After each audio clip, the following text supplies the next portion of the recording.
Welcome to the channel physics by IITians. हम लोग discuss कर रहे थे डिफरेंशियल इक्वेशंस और उनसे रिलेटेड प्रॉब्लम्स जो प्रीवियस ईयर एग्जाम्स में आई हुई हैं। आज हमारा टॉपिक रहेगा लैप्लास ट्रांसफॉर्मेशन। इसकी वेरियस प्रॉपर्टीज़ क्या हैं वो हम डिस्कस करेंगे। फिर लास्ट में हम देखेंगे कि कैसे हम लैप्लास ट्रांसफॉर्म का यूज़ कर सकते हैं किसी डिफरेंशियल इक्वेशन को सॉल्व करने के लिए। वो हमारा नेक्स्ट टॉपिक रहेगा, लेकिन आज हम डिस्कस करेंगे लैप्लास ट्रांसफॉर्म और इससे रिलेटेड जो क्वेश्चंस पूछे गए हैं उनके बारे में। चलिए स्टार्ट करते हैं। सबसे पहले देखिए, लैप्लास ट्रांसफॉर्म को हम डिफाइन कर सकते हैं। सपोज कोई फंक्शन एक्स टी है जो कि टाइम डोमेन में है, तो अगर हम उसका फ्रीक्वेंसी डोमेन निकालना चाहें तो उसको हम रिप्रेजेंट करेंगे capital x S. S represent करता है लैप्लास ट्रांसफॉर्म को। तो कैसे लैप्लास ट्रांसफॉर्म निकाला जाता है, इसका जनरल फॉर्मूला होता है X S equals to integration zero to infinity X T E to the power minus S T D T. मतलब अगर हम इस किसी टाइम डोमेन के फंक्शन में e to the power S t से मल्टीप्लाई कर दें और उसको इंटीग्रेट कर दें जीरो टू इन्फिनिटी, तो हमें उसका लैप्लास ट्रांसफॉर्म मिल जाएगा। इसी से अगर आपको मान लीजिए एक्सेस दे रखा है, आपको एक्स टी निकालना हो तो हमें इन्वर्स लैप्लास ट्रांसफॉर्म करना होगा। और इन्वर्स लैप्लास ट्रांसफॉर्म का फॉर्मूला होता है 1/2 pi integration minus infinity to infinity X S E to the power S T D T S T D S. अब आप यहाँ पे याद रखेंगे कि जो लैप्लास ट्रांसफॉर्म है उसमें पावर आती है e to the power minus S t, और इन्वर्स लैप्लास में पावर आती है e to the power S t. Laplace transform में 1/2 पाई का टर्म नहीं होता है, इन्वर्स में होता है। इंटीग्रेशन की जो लिमिट है वो लैप्लास ट्रांसफॉर्म में जीरो टू इन्फिनिटी होती है, क्योंकि एस हमारा जीरो टू इन्फिनिटी वेरी कर सकता है। लेकिन इन्वर्स लैप्लास ट्रांसफॉर्म में जो लिमिट होती है वो टाइम की लिमिट होती है, और वो होती है माइनस इन्फिनिटी टू इन्फिनिटी। सो ये तो हो गया हमारा जनरल इक्वेशंस किसी लैप्लास ट्रांसफॉर्म को निकालने के लिए। चलिए इस इक्वेशन का यूज़ करके हम कुछ फंक्शंस का लैप्लास ट्रांसफॉर्म निकालने के लिए प्रैक्टिस करते हैं। तो सबसे पहले मान लीजिए आपको फंक्शन दे रखा है e to the power a t.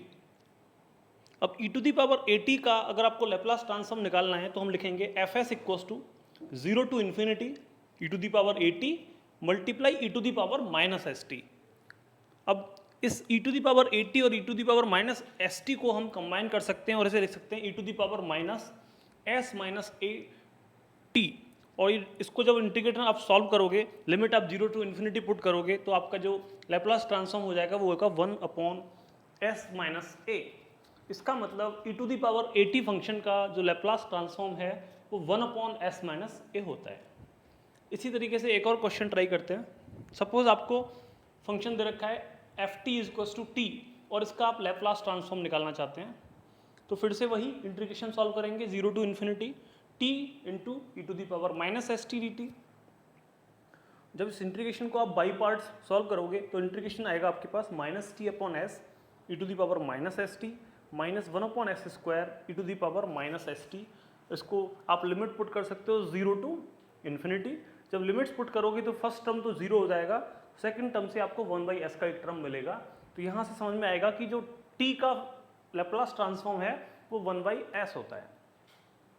अब इसी तरीके से आप टी स्क्वायर का, टी क्यू का, किसी की t की पावर का लैप्लास ट्रांसफॉर्म कैलकुलेट कर सकते हो, लेकिन आपका इंटीग्रेशन काफ़ी लंबा होता चला जाएगा डिपेंडिंग ऑन द पावर।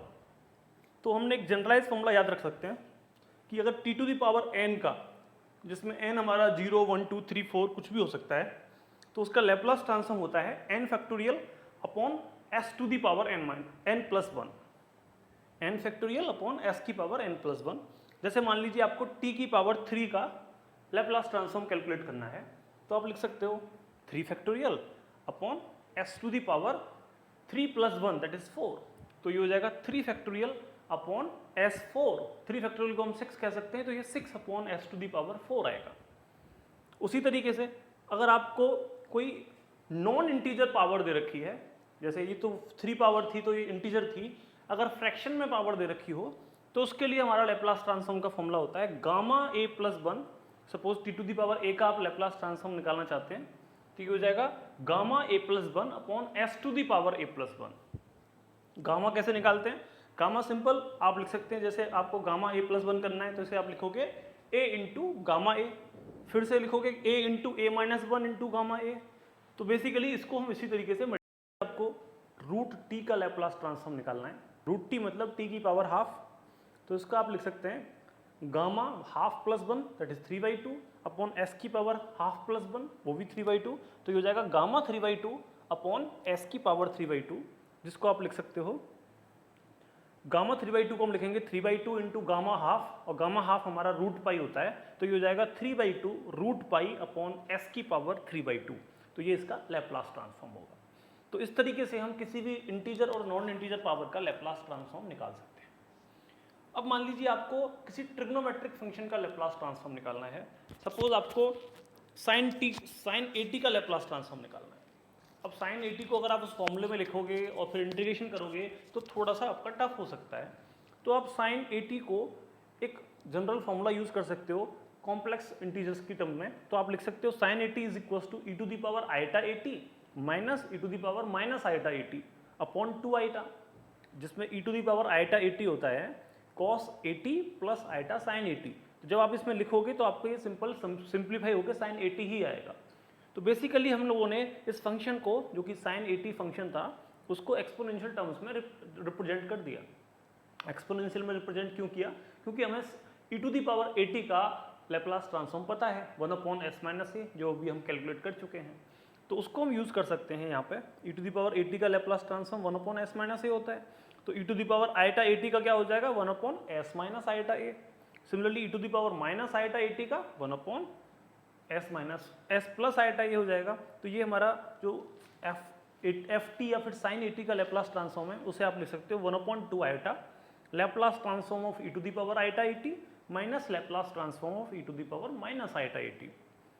इसको आप लिख सकते हो 1/2 eta 1 upon s minus eta a minus 1 upon s plus eta a. इसको सिंप्लीफाई करेंगे जब आप, तो आपको मिलेगा कि जो लैप्लास ट्रांसफॉर्म है इस फंक्शन साइन 80 का ये हो जाएगा a upon s square plus a square. अब जैसे हमने साइन 80 का निकाला ऐसे आप कॉस 80 का निकाल सकते हो, ऐसे आप कॉस हाइपरबोलिक का निकाल सकते हो, साइन हाइपरबोलिक का निकाल सकते हो। तो इस तरीके से हमारे पास सारे ट्रिग्नोमेट्रिक और हाइपरबोलिक फंक्शंस के लैप्लास ट्रांसफॉर्म मिल जाएंगे। तो इसको हम एक टेबल की फॉर्म में लिख सकते हैं। जो लैप्लास ट्रांसफॉर्म्स हमने पढ़े हैं, हमने पढ़ा T to the power N का अगर आपको लैप्लास ट्रांसफॉर्म निकालना है तो ये होता है एन फैक्टोरियल अपॉन एस की power n plus 1। E to the power 80 का लैप्लास ट्रांसफॉर्म ये होता है 1 upon s minus a. Sine 80 का लैप्लास ट्रांसफॉर्म ये होता है a upon s square plus a square. अगर कॉस 80 का निकालोगे तो ये होगा s upon s square plus a square. यहाँ पर बस ऊपर जो नोमिनेटर है वो साइन 80 के टर्म्स में ए आता है और कॉस 80 के टाइम्स पे एस आता है। उसी तरीके से साइन हाइपरबोलिक 80 का निकालोगे तो ये हो जाएगा a upon s square minus a square, और कॉस हाइपरबोलिक 80 का हो जाएगा s upon s square minus a square. 1 का निकालोगे तो 1/s होता है, टी का निकालोगे तो 1/s स्क्वायर होता है। तो ये टेबल हमको याद रखनी है जिसमें कुछ सिंप्लीफाइड जनरल फंक्शंस के लैप्लास ट्रांसफॉर्म लिखे हुए हैं। आपको लैप्लास ट्रांसफॉर्म दिया जाए तो आप उसका इन्वर्स निकाल सकते हो, मतलब fs से आप ft निकाल सकते हो, ft से आप fs निकाल सकते हो। तो ये टेबल आपको अच्छे से मेमोराइज कर लेनी है। अब हम कुछ प्रॉपर्टीज की बात करते हैं। जैसे मान लीजिए अगर मैं किसी function e to the power 2t में साइन 3t से मल्टीप्लाई किया, मतलब दो फंक्शंस का एक साथ मल्टीप्लाई हो रहा है, एक एक्सपोनेंशियल फंक्शन है और एक ट्रिग्नोमेट्रिक फंक्शन है। अब आप कैसे इसका लैप्लास ट्रांसफॉर्म निकालोगे? तो देखिए सबसे पहले हम क्या करेंगे, हमें साइन 3t का लैप्लास ट्रांसफॉर्म पता है, क्या हो जाएगा 3 upon s square plus 3 square, a upon s square plus a square वाले कंसेप्ट से। तो ये हो जाएगा 3 अपॉन एस स्क्वायर प्लस 9, जिसे आप लिख सकते हो। अब ये तो हो गया साइन 3t का। अगर आपको साइन 3t में e to the power 2t से मल्टीप्लाई किया हुआ है तब क्या होगा? तो देखिए ऐसे केस में हम क्या करते हैं, अगर मान लीजिए e to the power bt से मल्टीप्लाई किया तो हम s को s माइनस b से रिप्लेस कर देंगे, s को s माइनस b से रिप्लेस करेंगे। तो इस केस में e to the power 2t है तो हम रिप्लेस करेंगे s को s माइनस 2 से। तो हमारा लैप्लास ट्रांसफॉर्म जो overall function e to the power 2t into sine 3t है, इसका हो जाएगा 3 अपॉन s की जगह पे लिखा s माइनस 2, तो 3 अपॉन s माइनस 2 का होल स्क्वायर प्लस 9। इसको आप सिंप्लीफाई करके एक क्वाड्रेटिक टर्म में भी लिख सकते हैं। एक और देखते हैं इसी तरीके का क्वेश्चन। मान लीजिए आपको लैप्लास ट्रांसफॉर्म निकालना है e to the power 3t into cos hyperbolic 5t का। अब कॉस हाइपरबोलिक 5t का तो हम लोग देख चुके हैं टेबल में, क्या होता है s upon s square minus 5 square, that is s upon s square minus 25। अब हमने क्योंकि इसमें e to the power 3t से मल्टीप्लाई किया हुआ है तो हम s को रिप्लेस कर देंगे s माइनस 3 से। तो हमारा लैप्लास ट्रांसफॉर्म क्या हो जाएगा, e to the power three t cos hyperbolic 5t का, जहाँ जहाँ पे s आ रहा है वहाँ पे हम लिख देंगे s माइनस थ्री, तो ये हो जाएगा s minus three upon s minus three का होल स्क्वायर माइनस 25। इसको और सिंप्लीफाई करेंगे तो आपको मिलेगा s minus three upon s square minus 6s minus 16, तो ये होगा ओवरऑल लैप्लास ट्रांसफॉर्म। तो इस तरीके से हमने एक प्रॉपर्टी पढ़ी कि अगर किसी फंक्शन में e to the power bt से मल्टीप्लाई कर दिया जाता है तो उसका लैप्लास ट्रांसफॉर्म निकालने के लिए हम s को s माइनस बी से रिप्लेस कर देते हैं, बाकी सब सेम रहता है। ओके, अब कुछ एक और फंक्शन अगर आ जाए, एक और डिफरेंट टाइप का फंक्शन, जैसे हम पीरियोडिक फंक्शन कहते हैं। पीरियोडिक फंक्शन का क्या मतलब है, ऐसा फंक्शन जो एक पर्टिकुलर टाइम के बाद अपनी प्रॉपर्टीज को रिपीट करता है, जैसे कि साइनोसॉइडल फंक्शन है। साइनोसॉइडल फंक्शन में अगर आप 2 पाई का टर्म रखें तो साइन 2 पाई प्लस टी अगर आप करोगे तो फिर से साइन टी आ जाएगा। तो बेसिकली हर 2 पाई इंटरवल के बाद साइन फंक्शन जो है वो रिपीट हो रहा है। तो ये जो फंक्शन रिपीट होते हैं इनको पीरियोडिक फंक्शन कहते हैं, और जितने टाइम के बाद वो रिपीट होते हैं उसको उसका पीरियड बोलते हैं। तो इसमें साइन टी के केस में साइन टी एक पीरियोडिक फंक्शन हो गया और उसका पीरियड हो जाएगा 2 पाई। तो पीरियोडिक फंक्शन क्या होते हैं, ऐसे फंक्शंस जो F T plus P is equal to F T आते हैं। पी मतलब एक पर्टिकुलर पीरियड के बाद वो सेम फंक्शन रिपीट हो जाता है। तो ऐसे फंक्शंस का अगर आपको लैप्लास ट्रांसफॉर्म निकालने को कहा जाए तो आप क्या करेंगे, F T plus P is equal to F T है। मान लीजिए हम एफ टी को f1t मान लेते हैं, तो पहले आप क्या करो, इस नॉर्मल फंक्शन का लैप्लास ट्रांसफॉर्म निकाल लो। जैसे ही आपको नॉर्मल फंक्शन का लैप्लास ट्रांसफॉर्म मतलब एक पर्टिकुलर पीरियड के अंदर आपने लैप्लास ट्रांसफॉर्म निकाल लिया। अब जैसे ही आप उस पीरियड के अंदर लैप्लास ट्रांसफॉर्म निकालोगे उसके बाद आपको ओवरऑल फंक्शन का अगर लैप्लास ट्रांसफॉर्म चाहिए तो आप क्या करो, उस लैप्लास ट्रांसफॉर्म को डिवाइड कर दो 1 minus E to the power minus S P से। पी क्या है, पीरियड से। तो basically 1 minus E to the power minus S P से आपको मल्टीप्लाई करना है तो आपके पीरियोडिक फंक्शन का लैप्लास ट्रांसफॉर्म निकल जाएगा। ये क्वेश्चंस डायरेक्टली पूछ लेते हैं कि क्या फॉर्मूला होगा लैप्लास ट्रांसफॉर्म निकालने का किसी पीरियोडिक फंक्शन के लिए। तो बस आपको याद रखना है कि हम 1 minus E to the power minus S P का एक फैक्टर से डिवाइड कर देते हैं किसी भी लैप्लास ट्रांसफॉर्म को, तो वो पीरियोडिक फंक्शन का ओवरऑल लैप्लास ट्रांसफॉर्म हमें दे देता है। ओके, सो अब कुछ स्पेशल टाइप ऑफ प्रॉपर्टीज हम डिस्कस करते हैं। एक प्रॉपर्टी है जिसे हम कहते हैं टाइम शिफ्टिंग। टाइम शिफ्टिंग का मतलब अगर हम किसी फंक्शन को थोड़ा सा शिफ्ट कर दें, सपोज हमारा फंक्शन था एफ टी जिसका लैप्लास ट्रांसफॉर्म था एफ एस, और उसको हमने शिफ्ट कर दिया एफ टी माइनस ए, मतलब ए फैक्टर से वो राइट में शिफ्ट हो गया। तो हम क्या करेंगे, ऐसे फंक्शन का लैप्लास ट्रांसफॉर्म निकालने के लिए सिंपली जो एफ टी का लैप्लास ट्रांसफॉर्म है एफ एस, उसमें हम e to the power minus a s से मल्टीप्लाई कर देंगे। So f of t minus a का जो लैप्लास ट्रांसफॉर्म है वो हो जाएगा e to the power minus a s into F s. दूसरी प्रॉपर्टी होती है टाइम स्केलिंग। अगर हम टाइम में किसी एक फैक्टर से स्केल कर दें, मल्टीप्लाई कर दें या डिवाइड कर दें, मान लीजिए एफ टी आपको दे रखा था, आप एफ ऑफ ए टी का लैप्लास ट्रांसफॉर्म निकालना चाहते हैं, तो इसका लैप्लास ट्रांसफॉर्म होता है 1 by a f of s by a. तो हमें उस फंक्शन के एस के अंदर भी ए से डिवाइड करना है और उसमें ओवरऑल भी 1 बाई ए से डिवाइड करना है। तो ये दो प्रॉपर्टी हैं, एक होती है टाइम शिफ्टिंग जिसमें हम e to the power minus ए से मल्टीप्लाई करते हैं, और एक होता है टाइम स्केलिंग जिसमें हम ए से डिवाइड कर देते हैं। फिर तीसरी प्रॉपर्टी है डिफरेंशिएशन, कि अगर हम किसी फंक्शन का डिफरेंशिएशन कर रहे हैं तो उसका लैप्लास ट्रांसफॉर्म क्या होगा। ये हम यूज भी करेंगे अपने डिफरेंशियल इक्वेशन के केस में। जैसे मान लीजिए आपको एफ डैश टी का लैप्लास ट्रांसफॉर्म निकालना है। एफ डैश टी क्या है, D F upon D T, उसका एक बार डिफरेंशिएशन। तो इसका लैप्लास ट्रांसफॉर्म होता है S into F S minus F of zero. मतलब जो फंक्शन की जीरो पे वैल्यू क्या है वो लिखिए और साथ में उसमें एस इंटू एफ एस वाला फैक्टर रखिए।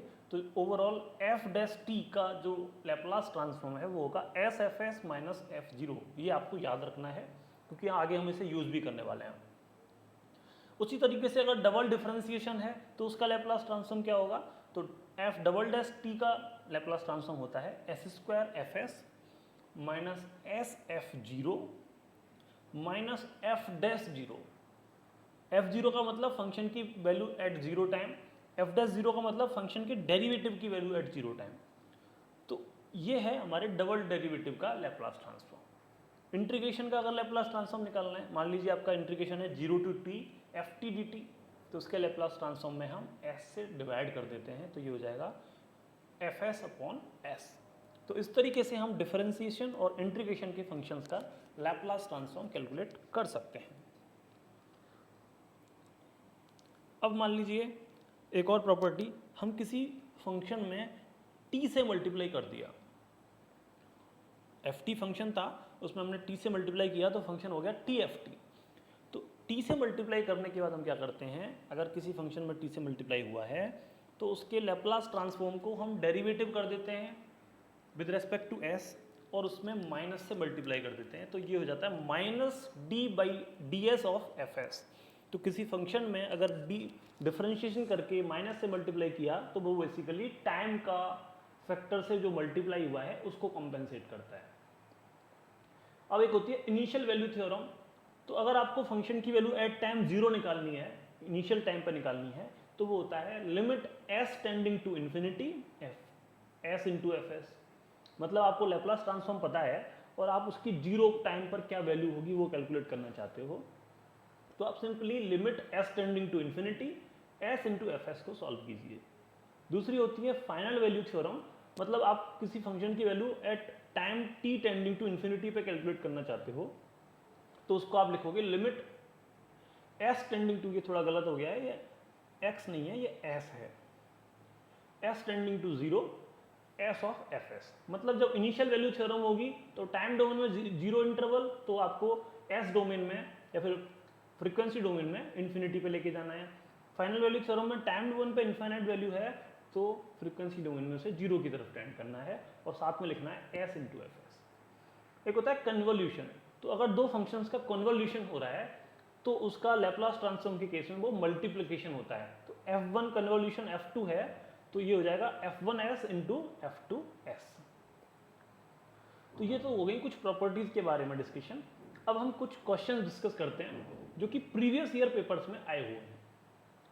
जैसे कि CSIR नेट जून 2015 में क्वेश्चन पूछा गया था कि what will be the Laplace transform of 6tq plus 3 sin 4t। अब देखिए इसका अगर आपको लैप्लास ट्रांसफॉर्म करना है तो आप सिंपली लिख सकते हो 6 times Laplace transform of tq plus 3 times Laplace transform of sin 4t। इन दोनों फंक्शंस का अलग अलग आपको लैप्लास ट्रांसफॉर्म पता है। tq का अगर लैप्लास ट्रांसफॉर्म निकालोगे तो क्या आएगा 3 factorial upon s4। Similarly sin 4t का क्या होगा s upon s square plus 4 square that is 16। तो ये हमारे दोनों अलग अलग लैप्लास ट्रांसफॉर्म हो गए, इनको कंबाइन कर सकते हैं। 3 फैक्टोरियल होता है हमारे पास 6, तो ये हो जाएगा 36 upon s4 plus 12 upon s square plus 16। तो इसलिए हमारा आंसर ए जो है वो करेक्ट होगा, ये आंसर आपका करेक्ट हो जाएगा। नेक्स्ट क्वेश्चन देखते हैं। ये गेट 2005 में पूछा गया था। बोल रहे हैं कि आपका जो फंक्शन ft है उसका लैप्लास ट्रांसफॉर्म fs है, तो f80 का लैप्लास ट्रांसफॉर्म क्या होगा। ये तो सिंपल जो प्रॉपर्टी हम लोगों ने डिस्कस की थी कि स्केलिंग प्रॉपर्टी, तो क्या होगा 1/a f s by a। तो सिंपल आप डायरेक्टली आंसर भी लगा सकते हो, इसमें कोई कैलकुलेशन भी नहीं करना है, आपको बस प्रॉपर्टीज याद रखनी है। तो बेसिकली मैं एक बार फिर से रिवाइज कर देता हूँ प्रॉपर्टीज के बारे में। ये देखिए हमने टाइम स्केलिंग प्रॉपर्टी पढ़ी, t माइनस ए अगर रखते हैं तो e to the power minus as से मल्टीप्लाई करना होता है। टाइम शिफ्टिंग में, टाइम स्केलिंग में अगर 80 से मल्टीप्लाई हुआ है तो 1/a से s में और a में डिवाइड करना होता है। डिफरेंशिएशन प्रॉपर्टी पढ़ी, इंटीग्रेशन प्रॉपर्टी पढ़ी हम लोगों ने, initial value theorem, final value theorem, multiplication by t, convolution, ये सब प्रॉपर्टीज पढ़ी। उसके अलावा हम लोगों ने डिस्कस किया पीरियोडिक फंक्शन के केस में 1 upon e to the power minus sp से मल्टीप्लाई करते हैं। उसके बाद हम लोगों ने ये जो जनरल फंक्शंस हैं उनके लैप्लास ट्रांसफॉर्म्स क्या होते हैं इनके बारे में डिस्कस किया। तो ये सब आपको याद रखना है, तब आप लैप्लास ट्रांसफॉर्म के क्वेश्चंस को आसानी से कर सकते हैं। सिंपल फॉर्मूला याद हो तब भी क्वेश्चंस हो जाते हैं, जैसे कि इस क्वेश्चन में था। और क्वेश्चंस देखते हैं। इस क्वेश्चन में ये ग्रेड 2010 में आया था। फंक्शन दे रखा है 0 है अगर हमारा x 3 से कम है और वो x माइनस 3 है अगर वो 3 से ज़्यादा है। तो बेसिकली इस फंक्शन को अगर गौर से देखा जाए तो ये एक टाइम शिफ्टेड फंक्शन है, हमने फंक्शन x को 3 से शिफ्ट कर दिया है। अगर हम एक जनरल फंक्शन मान लेते हैं gx जो कि x है, तो x का लैप्लास ट्रांसफॉर्म तो आपके पास 1/s² होता है। तो इस fx को हम g ऑफ x माइनस 3 कह सकते हैं। अगर g ऑफ x माइनस 3 लिखोगे तो वो x माइनस 3 ही आएगा। तो बेसिकली जो फंक्शन fx है वो gx फंक्शन का टाइम डोमेन में शिफ्टेड वर्जन है। तो जब भी हम टाइम डोमेन में शिफ्ट करते हैं तो हम क्या कर देते हैं, e⁻³ से मल्टीप्लाई हो जाएगा। तो ये हमारा लैप्लास ट्रांसफॉर्म हो जाएगा फंक्शन fx का e⁻³ अपॉन s²। 1/s² को आप s⁻² लिख सकते हो, तो आपका आंसर आ जाएगा d s⁻² e⁻³ ओके। एक और क्वेश्चन डिस्कस करते हैं। ये गेट 2004 में पूछा गया था। इसमें दे रखा है कि साइन पाई t का जो लैप्लास ट्रांसफॉर्म है वो दे रखा है π/s² प्लस π²। आपसे पूछा गया है t साइन पाई t का लैप्लास ट्रांसफॉर्म क्या होगा। मतलब अगर साइन पाई t फंक्शन था, उसका लैप्लास ट्रांसफॉर्म fs था, तो उसमें अगर t से मल्टीप्लाई कर दिया तो लैप्लास ट्रांसफॉर्म में क्या फर्क पड़ेगा। हमने क्या प्रॉपर्टी पढ़ी थी कि अगर हम टाइम डोमेन फंक्शन में t से मल्टीप्लाई करते हैं तो हम फ्रीक्वेंसी डोमेन में उसको डिफरेंशिएट कर देते हैं विद अ माइनस साइन। तो सेम प्रॉपर्टी आप यहाँ पे यूज कर सकते हो। तो आप क्या करेंगे, इस fs को डिफरेंशिएट करोगे विद रिस्पेक्ट टू s और माइनस से मल्टीप्लाई करोगे। जैसे ही आपने डिफरेंशिएट किया तो डिफरेंशिएशन ऑफ π/s² प्लस π² हो जाएगा 2πs अपॉन s प्लस π²। तो आपका जो करेक्ट आंसर है वो हो जाएगा C। तो सिंपल प्रॉपर्टीज यूज करके आप इस क्वेश्चन को सॉल्व कर सकते थे। ये क्वेश्चन देखिए, यहां पर आपको इनवर्स लैप्लास ट्रांसफॉर्म के बारे में पूछा गया है। इनवर्स लैप्लास ट्रांसफॉर्म मतलब ट्रांसफॉर्म दे रखा है, आपको टाइम डोमेन फंक्शन पूछा गया है, fs से ft पूछा गया है। तो हम इस फंक्शन को रैशनलाइज कर सकते हैं। 1/s² into s plus a है, तो पहले s मैंने बाहर रख लिया, तो 1/s into s plus a को आप लिख सकते हो 1/s minus 1/s plus a।